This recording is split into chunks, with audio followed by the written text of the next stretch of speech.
hagamos una pregunta: ¿por qué debemos entrenarnos en negociación? Las respuestas pueden estar en diferentes niveles. El primero es que todos negociamos todo el día, aunque no nos demos cuenta. Negociamos desde que estamos en la casa hasta que estamos en el trabajo, hasta que volvemos a la casa. Es decir, hay muchas negociaciones, tenemos muchísimas negociaciones que tenemos que hacer con muchas personas. Todas esas negociaciones se pueden clasificar en negociaciones en ámbito personal o en profesional. Pero para reducir esa gran complejidad, ese mare magnum de negociaciones, podemos decir que todas las negociaciones se pueden clasificar en negociación de transacciones y negociación de relaciones. Transacciones cuando yo entrego algo o recibo algo. Lo más clásico es la negociación comercial, un buen ejemplo. Negociación de relaciones, cuando la relación suya y la mía no está muy buena, tenemos que negociar la calidad de la relación, o sea que estamos negociando un conflicto. Comercial y conflicto son dos grandes bloques de la negociación. Pero también podemos clasificar las negociaciones por los temas. Hay negociaciones laborales, porque tenemos que negociar con sindicatos o sindicatos con nosotros, tenemos que negociar condiciones laborales, tenemos que negociar con compradores y vendedores, tenemos que negociar con comunidades para mejorar la relación y mantener el contacto productivo con ellas. Tenemos que negociar adentro de las organizaciones. Es decir, negociamos todo el día. La segunda manera de responder es que la competencia de negociación es una competencia que es requerida y cada día hay más conciencia frente a esa necesidad. Es una necesidad sentida. Cuando en las organizaciones hacen assessments, muy probable sale la negociación como una competencia central, requerida por muchos públicos. O sea que ya hay un reconocimiento de que la negociación es una competencia requerida para que las cosas salgan mejor, para que el desempeño sea mejor. ¿Y por qué? Una de las maneras es que hay muchas interacciones. Podemos explicarlo que hay muchas interacciones y que hay mucha interdependencia. Es decir, no estamos en Robinson Crusoe, que no tenía mucho contacto. Hoy tenemos muchos contactos, muchas interacciones y dependemos del otro, y el otro depende de nosotros. Entonces necesitamos mejorar esas interacciones, mejorar la interdependencia para lograr un resultado mucho mejor. Pero adicionalmente, si para usted la competencia esencial es la negociación, pues nunca va a dejar de entrenarse. Va a tener que entrenarse todo el tiempo. Es como un ciclista. Si elige el ciclismo como su profesión, pues no va a poder descansar. Tiene que seguir entrenándose y entrenándose y entrenándose hasta que logre la perfección. La tercera manera de responder es que entonces necesitamos entrenarnos. Entrenarnos. ¿Por qué necesitamos entrenarnos? ¿Por qué tenemos que desarrollar un proceso de entrenamiento que sea coherente? Varias razones. Una de ellas es que la inmensa mayoría de los negociadores del mundo son negociadores empíricos, son negociadores intuitivos. Están haciendo sus cosas con la mejor voluntad, con la mayor inteligencia, con la mayor calidad de información, pero la mayoría de ellos en forma empírica. Tiene ciertas dudas acerca de cuál es el proceso adecuado.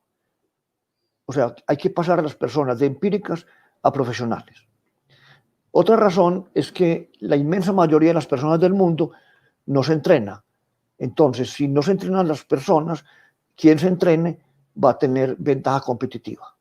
Necesitamos entonces entrenarnos. Sabemos que tenemos necesidad de entrenarnos. Ahora lo que pasa es que tenemos que incluir dos variables, que es la competencia y la conciencia. Hay personas que saben que no saben, o sea, tienen una incompetencia consciente. Pero hay muchas personas, muchísimas personas, la mayoría, que tienen una incompetencia inconsciente. Es decir, cree que sabe. Cuando una persona está en incompetencia inconsciente, no sabe que no sabe. A esa persona que no sabe que no sabe, hay que llevarla a la competencia consciente, o sea, que ya sepa que no sabe.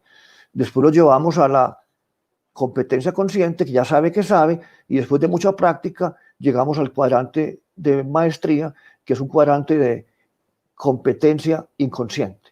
Hace cosas maravillosas con poco esfuerzo, hace de forma natural. La cuarta manera de responder es que hay unos paradigmas perjudiciales que hacen que mucha gente no se hubiera entrenado. El primer paradigma, que es muy común, aun cuando debo reconocer lo que ha ido cambiando con el tiempo, es que el buen negociador nace y no se hace. Realmente eso ha cambiado, porque sí está claro que hay gente que nace mejor negociadora que otra, pero se puede hacer también. También se pensaba que no se podía enseñar a negociar, que no se podía enseñar a negociar. Pues sí, ya se puede enseñar a negociar. Claro que sí. Learning by doing no es la única forma de aprender a negociar. ¿Y todo por qué? Porque ya la negociación es un arte y también es una ciencia. ¿Es arte? Claro que sí, pero hay ciencia que soporta todos los comportamientos que un negociador de alto desempeño debe tener. Ahora, si nos vamos a entrenar, deberíamos tener en cuenta algunos errores que cometemos la mayoría de los negociadores y que yo he llamado errores fatales. ¿Cuáles son?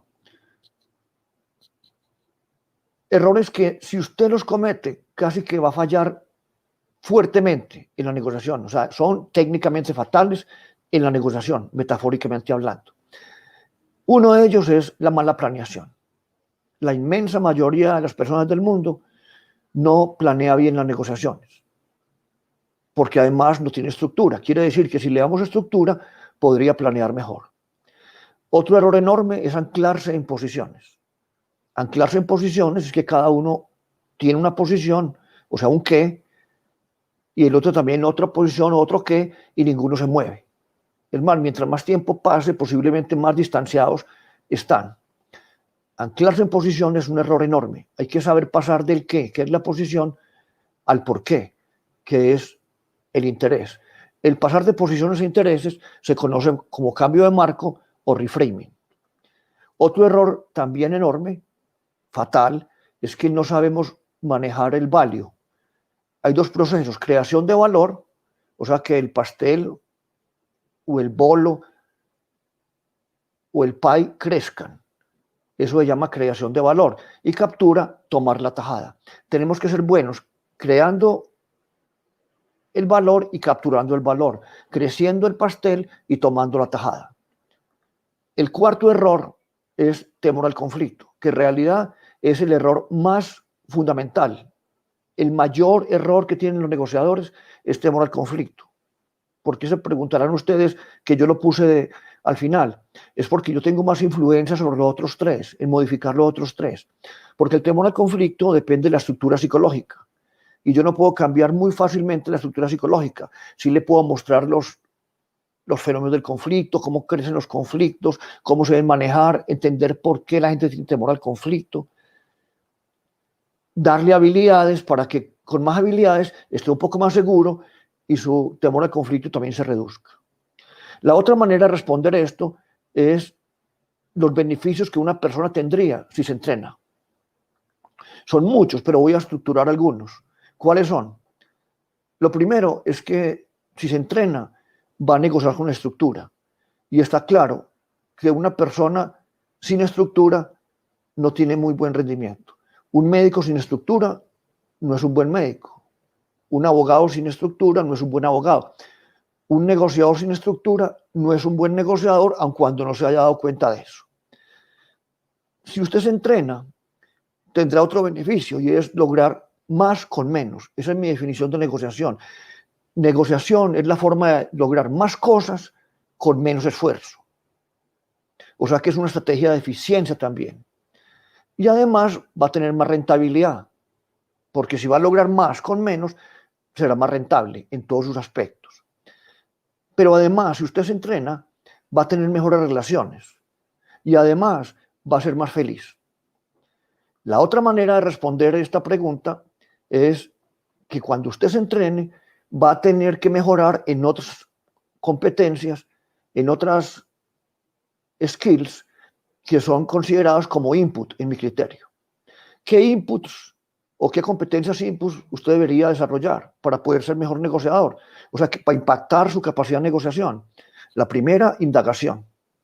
Hay que saber indagar, indagar sin atacar. Escuchar, que esta es una excelente competencia.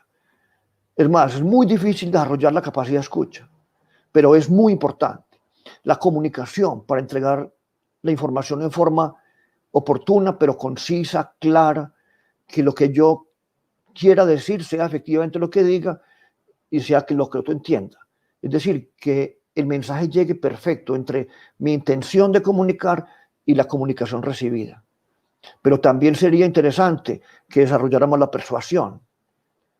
Persuasión es el eslabón perdido, así lo he llamado, de la parte de la negociación, de las ventas. Necesitamos entonces ser más persuasivos, pero también necesitamos ser estrategas. Para mí, negociación y estrategia están unidas, es más, son lo mismo, negociación y estrategia. Una persona que no sea estratega es un mal negociador. Y creatividad, porque necesitamos ser más creativos en las propuestas que hagamos en la mesa de negociación. Pero también tendríamos que trabajar en toma de decisiones, porque la negociación es la toma de una decisión. Y también trabajar en solución de problemas, porque la negociación es la solución de un problema. Deberíamos también entonces, con lo que hemos dicho, planear muy bien y no tenerle temor al conflicto. Entonces, ¿cómo abordaríamos un entrenamiento de estos? Vamos a mirar algunos temas. ¿Qué temas podrían ser? Estos temas hay unos esenciales y otros que son adicionales. El primero, el más importante, donde yo puedo influir más, es la estructura de toda negociación. Es más, toda negociación tiene la misma estructura. Lo que cambia realmente en cada negociación es la carne y lo que permanece constante son los huesos. La carne es el contexto y los huesos es la estructura. O sea, toda negociación tiene la misma estructura. ¿Qué estructura? Hay muchas estructuras. Yo podría sugerir una desarrollada en Harvard, que se llama método Harvard, que es los intereses, primer hueso, ¿qué me interesa a mí, qué le interesa a usted? Las alternativas o planes B, ¿qué hago yo si no hay acuerdo y qué haría usted si no hay acuerdo? La tercera es opciones, ¿qué propuestas voy a llevar a la mesa? La cuarta es criterios, ¿cómo demuestro que las propuestas que voy a llevar a la mesa son razonables? La 5 es compromiso, ¿cómo me aseguro que la propuesta que vamos a hacer y que va a ser aceptada en la mesa, o sea, el acuerdo, sea razonable, sea factible, sea lograble, que la gente quiera y pueda cumplirlo? Después está la comunicación y está la relación. Esos son 7 huesos de toda negociación. Pero también entonces sería importante aprender a pasar de posiciones a intereses. Del qué al por qué.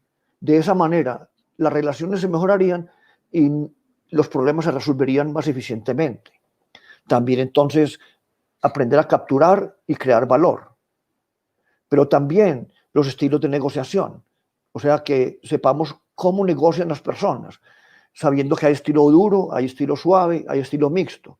El estilo duro le pone muchísima importancia a los asuntos y muy poca importancia a la relación. Ese no sería el estilo recomendado. El estilo suave le da mucha importancia a la relación y sacrifica entonces los asuntos. Tampoco es recomendado. La sugerencia sería un estilo mixto que le da mucha importancia a los asuntos, o sea, lo que estamos negociando, y mucha importancia a la relación, y no sacrificamos ninguna por la otra.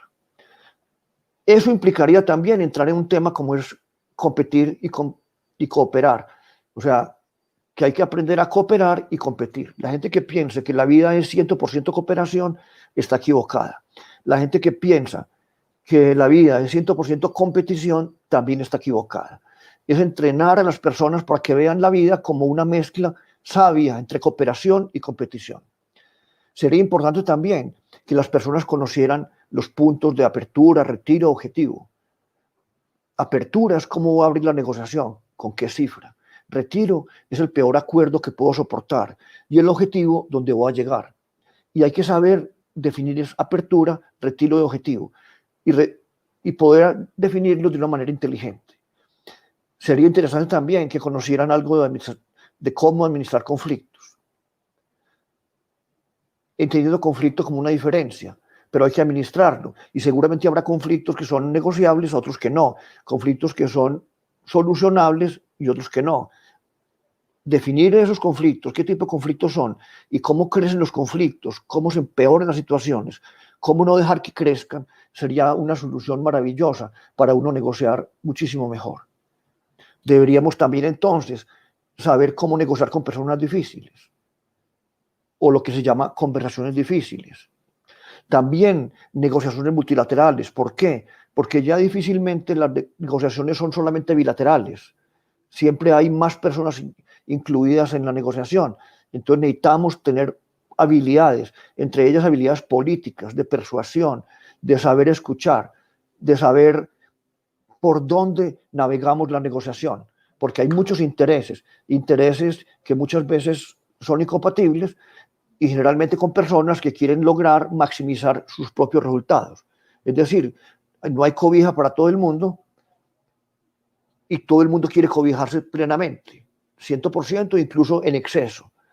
Después de mucho tiempo la gente va a llegar a una conclusión inteligente y es que no hay cobija para todo el mundo, entonces llega a lo que llama acuerdo de mínimos, un acuerdo con el cual puedan vivir. Pero también es muy importante tocar el tema de la ética. Ética, en mi criterio, tomando la definición de un francés, es el arte del éxito a largo plazo. Es decir, que no sacrifiquemos el corto por el largo plazo, que hagamos negociaciones que sean buenas, pero con resultados sostenibles en el tiempo. Si no son sostenibles, la negociación será una negociación imperfecta. Sería también importante que las personas conocieran la mecánica de la negociación. Mecánica incluye quién va a negociar, cómo se presenta, dónde se sienta, cómo se hace una propuesta, toda una cantidad de detalles, pero que hacen realmente un buen componente exitoso de la negociación. También sería importante tácticas y estrategias. Algunas tácticas hay que conocerlas porque hay tácticas que son sucias, hay que conocerlas. Nosotros debemos saber que estamos negociando no siempre con personas semejantes a nosotros. Si usted es bueno, nunca asuma que quien va a estar con usted en la negociación también es bueno. Eso es uno de los mayores errores que he cometido en mi vida, que se llama proyección, pensar que el otro es como yo. No, si yo soy de buena fe, yo no puedo asumir que el otro también es de buena fe. Entonces, para poder ser un buen negociador, yo tengo que conocer también las tácticas sucias, que posiblemente me las van a usar en algún momento. Entonces, las tácticas, primero hay que conocerlas, después hay que reconocerlas, después hay que evidenciarlas y después neutralizarlas. Si requieren más información, la pueden ubicar en este correo director@joseitobon.com o si no, en esta página joseitobon.com o esta otra academiadenegociación.com y los invito a que entremos en el tema de negociación, que nos entrenemos. ¿Y para qué nos entrenamos? Nos entrenamos para estar mejor. Negociamos para estar mejor.